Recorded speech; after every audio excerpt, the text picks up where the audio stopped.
কেউ আপনাকে ঠকালে দুইটি কাজ করবেন, তাহলে আপনার মনের ভিতরে কোনো কষ্ট থাকবে না, কোনো অশান্তি থাকবে না, কোনো টেনশন থাকবে না। অনেক মানুষ এমন রয়েছে, মানুষকে ধোকা দেয়, মানুষকে ঠকায়, মানুষকে অপমান করে, ক্রিটিসাইজ করে, তুচ্ছ তাচ্ছিল্য করে। আপনাকে যদি কেউ ধোকা দেয়, কেউ যদি আপনাকে ঠকায়, তাহলে এক নাম্বার যে কাজটা করবেন সেটা হচ্ছে আপনি আল্লাহ তাআলার শুকরিয়া আদায় করবেন।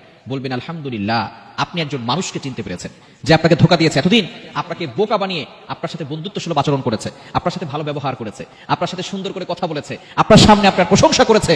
বিপদে পড়ার সাথে সাথে আপনাকে ঠকিয়েছে, আপনাকে ধোকা দিয়েছে।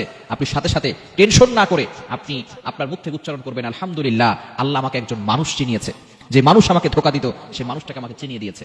নাম্বার 2, দ্বিতীয় নাম্বার যেটা, সেটা হচ্ছে একেবারে চুপ থাকবেন এবং আপনি আল্লাহর উপরে ভরসা রাখবেন। মনে রাখবেন, যে আপনাকে কষ্ট দিয়েছে, যে আপনাকে ধোকা দিয়েছে, আপনাকে ধোকা দিয়ে সে কখনো বড়লোক হতে পারবে না, সে কখনো তার জীবনে শান্তি আনতে পারবে না।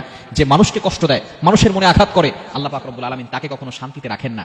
সুতরাং নবীজি সাল্লাল্লাহু আলাইহি ওয়াসাল্লাম জানিয়ে দিয়েছেন, সহিহ মুসলিম শরীফের হাদিস, আল মুসলিমু মান সালিমা আল মুসলিমুনা মিন লিসানিহি ওয়া ইয়াদিহি। A true Muslim is a person, প্রকৃত মুসলমান হচ্ছে ওই ব্যক্তি, those hand and mouth for safe everyone, যার হাত এবং মুখ থেকে সকল মুসলমান নিরাপদে থাকে।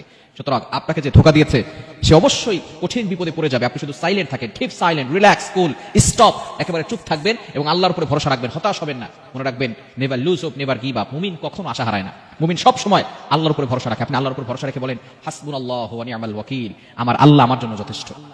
ইব্রাহিম আলাইহিস সালাম কঠিন বিপদে পড়ার সময় যখন বাবা পর্যন্ত ধোকা দিয়েছে, বাবা সন্তানের পাশে দাঁড়ায় নাই, বাবা নমরুদের পাশে দাঁড়িয়েছে, সন্তানের পাশে দাঁড়ায় নাই। সে আগুন প্রজ্বলিত করা হয়েছে, ইব্রাহিম আলাইহিস সালামকে আগুনে নিক্ষেপ করবে, তিনি সেদিন বাবার কাছ থেকেও অবহেলিত হয়েছেন এবং তিনি সেই সময় কাউকে তার সাপোর্ট হিসেবে মেনে নেন নাই। তিনি বলেছেন আমার আল্লাহ আমার জন্য যথেষ্ট, হাসবুনাল্লাহু ওয়া নি'মাল ওয়াকিল। আল্লাহ পাক রব্বুল আলামিন ইব্রাহিম আলাইহিস সালাতু ওয়াস সালামকে এমন ব্যবস্থা করে দিয়েছিলেন, জিবরাইল আলাইহিস সালাম গিয়েছিলেন যে আপনি চাইলে আমি আগুন নিভিয়ে দিতে পারি।